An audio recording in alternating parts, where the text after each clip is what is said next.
Yes, my name's Sir Peter Charles Leitch, Knight of the Realm, more commonly known in New Zealand as the Mad Butcher, patron of New Zealand Rugby League, patron of several charities, and in my opinion a very nice bloke. Yeah. And how did you come about the title of the Mad Butcher? I started sponsoring Rugby League about 50 years ago, and a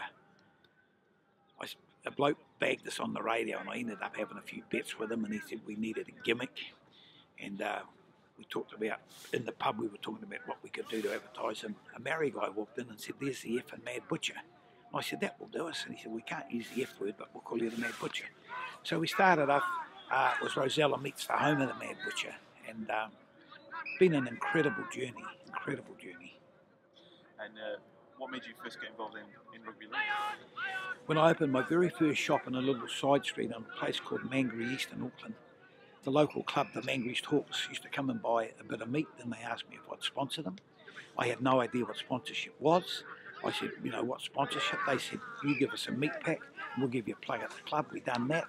Then they asked me to come down to the club. It was my sort of club, working class people, drinking out of quart bottles, and the rest is history in New Zealand, to be fair.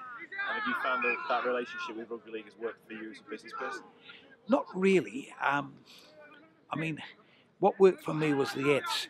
And the ads go like this: "G'day, you're on Mate the Mad Butcher. This week we got chicken breast for only $4.99 a kilo. And we got those pork sausages, only the Mad Butcher's pork sausages for $2.99 a kilo.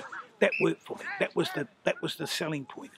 But the Rugby League, so many good friends here in England, around the world really, Papua New Guinea. I've been all over the world watching Rugby League and made some wonderful friends, you know.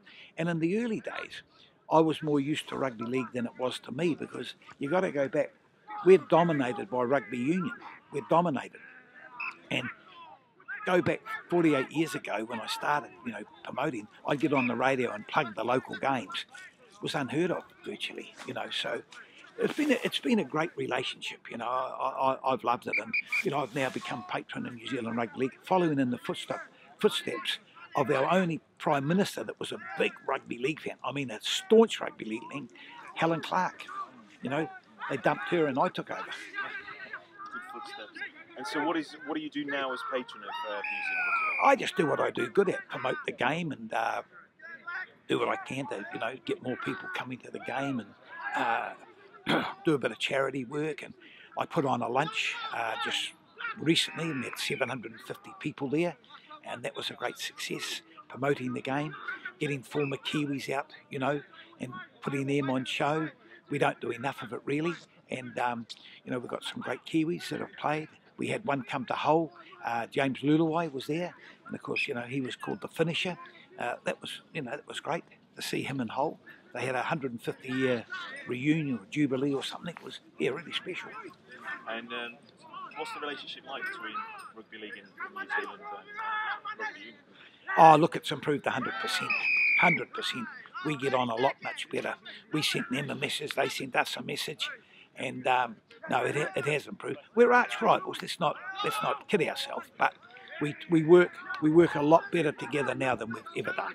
You know. What about the relationship with the Vodafone Warriors and New Zealand Rugby League? Obviously, Warriors is a big club in NRL terms. Mate, in New Zealand, the Vodafone Warriors are rugby league in New Zealand, unfortunately, because you have to understand, we don't play many test matches in New Zealand, you know, and so the public can't get excited about it all the time. Whereas the Vodafone Warriors, it's 26 weeks of the year. We're based in Auckland, our biggest city, and it just really tunes. But we work hand in hand together. What about the talk about having a second club potentially? Absolute rubbish. Absolute rubbish. Won't happen. Won't work. People are flying kites. The only trouble is they're trying to fly a kite and there's no bloody wind. Yeah. And, is that having any impact on the conversations that you're having about Mark Smart with the council? No, that's a separate issue. For those people that don't know what we're talking about, our home ground is at a place called Mount Smart. Our council, in their wisdom, want to move us out, and we've said no, we're not moving. And I'm certainly not bloody moving. It's convenient parking, handy to my home, so why would I want to move? So I think we're going to resolve that situation. Yeah. I've a few more questions. But the Vodafone Warriors have a strong brand with Vodafone involved. Pertec, long-standing sponsor of the New Zealand Rugby League team. Is there an opportunity for more businesses, more organisations to get involved with Rugby League in New Zealand? Oh, I think there is a lot of opportunities, both with the Kiwis and the Vodafone Warriors. Vodafone are a very good sponsor. Perkek have been very good to the Kiwis, as both of our suppliers, Canterbury for the Vodafone Warriors and a company called BLK for our gear. Lovely gear. I met a Qantas airline pilot at our hotel this morning, and he complimented me on the quality of our gear.